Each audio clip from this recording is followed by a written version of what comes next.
Welcome to the podcast summary of Judas.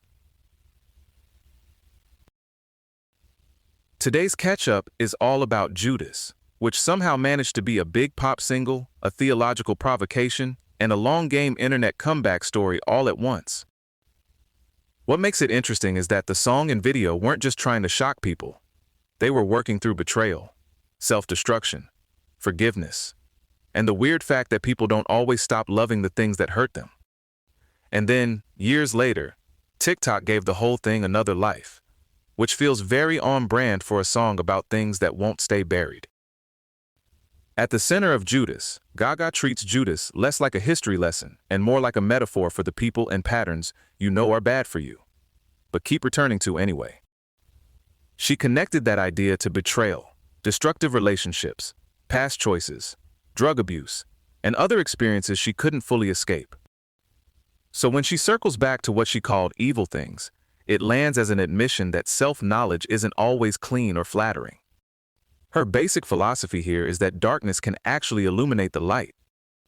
In plain terms, she's saying you don't get to a better future by pretending the ugly parts of yourself never existed. You have to acknowledge them, honor that they're part of you, and forgive yourself enough to move forward. That's where her image of washing the feet of both good and evil matters. It takes a biblical act of humility and turns it into a way of accepting the whole self, not just the respectable half. The lyrics also split Gaga into two versions of herself. In the verses, she's pulled toward a harmful lover again and again, which gives the song its emotional messiness. Then the middle eight shifts into something more public and defiant, almost like Gaga stepping on stage and refusing conventional redemption altogether. That section treats labels like trashy or pretentious less as insults and more as proof that she thinks she's ahead of her time. It's a neat tension because the song is vulnerable and armored at the same time. Confession in one hand, performance in the other. Musically, Judas didn't abandon the Gaga sound people already knew. It deliberately evolved it.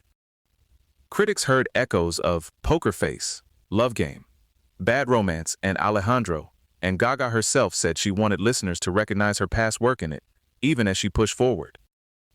The production throws a lot into the pot.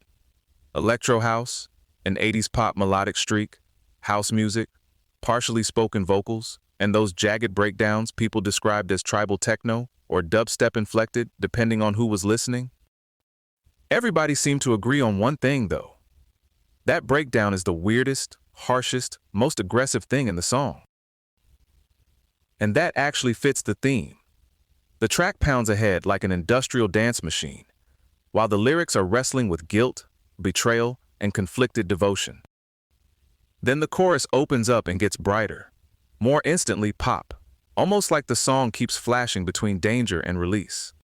One critic called it a good twin, evil twin, counterpart to Born This Way, which is a pretty tidy way to describe that push and pull.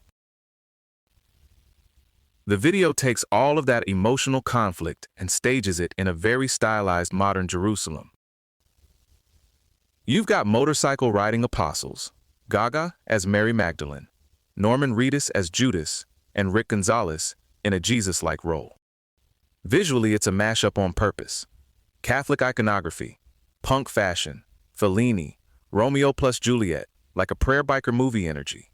It's busy, theatrical, and very sure of itself. The most striking reversal comes when Gaga raises a gun to Judas's mouth and, instead of a bullet, lipstick comes out. It's one of those images that tells you a lot without over-explaining. Revenge doesn't happen, desire is still there, and betrayal doesn't magically cancel attachment. By the end, the story shifts away from Judas betraying Jesus and toward society, punishing Magdalene. She's stoned to death. Gaga said the larger message was about oppression, freedom, forgiveness, and following your heart, rather than an attack on religion. None of this was ever likely to slide by quietly, especially with the song and video arriving near Holy Week and using sexualized Christian imagery. Gaga, as Mary Magdalene, the Jesus and Judas narrative, the timing of it all, that was enough to kick off immediate backlash. The Catholic League initially condemned the concept. though it later clarified that it didn't consider the finished video anti-Catholic. Critics were all over the map too. Some thought it was visually stunning and even spiritually affecting. Others saw it as too literal, derivative, or too eager to enter the same Catholic pop lane Madonna had already driven through. And the split never really resolved.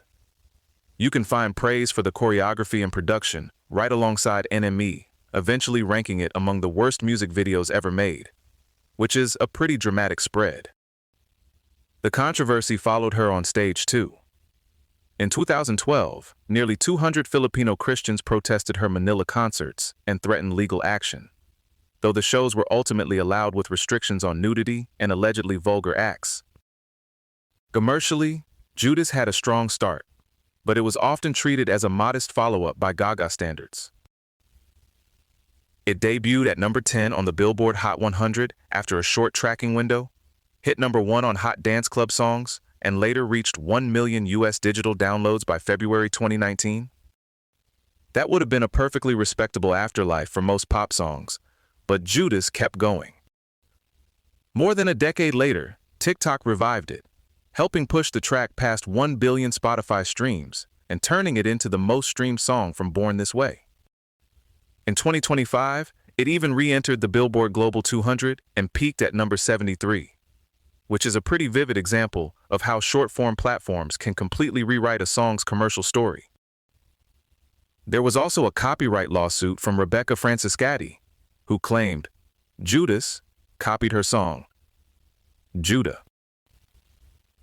That case was dismissed in 2014, with the federal judge finding the melodies, lyrics, themes, and overall musical expression so dissimilar that there was no substantial similarity. What lasts about Judas is that it's messy on purpose. It treats contradiction as the subject, the sound, and the spectacle. That's probably why it still connects. Pop songs about clean redemption come and go, but the ones that admit people are conflicted tend to stick around. This episode was generated by Podkey. Create your own at podkey.fm.